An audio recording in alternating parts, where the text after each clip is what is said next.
si Langgam at si Tipaklong. Sa gitna ng isang makulay at kumikinang na damuhan, masayang tumutugtog ng kanyang biolin si Tipaklong. Suot ang kanyang dapper na sombrero, kumakanta siya tungkol sa walang hanggang tag-araw. "Bakit ka nagtatrabaho, kaibigang Langgam?"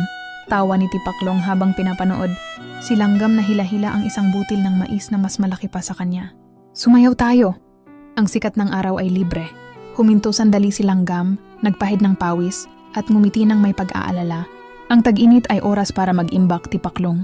Darating ang tag-ulan, at ang tiyan ay hindi napapakain ng kanta. Tumawa lang si Tipaklong at nagpatuloy sa pagtugtog.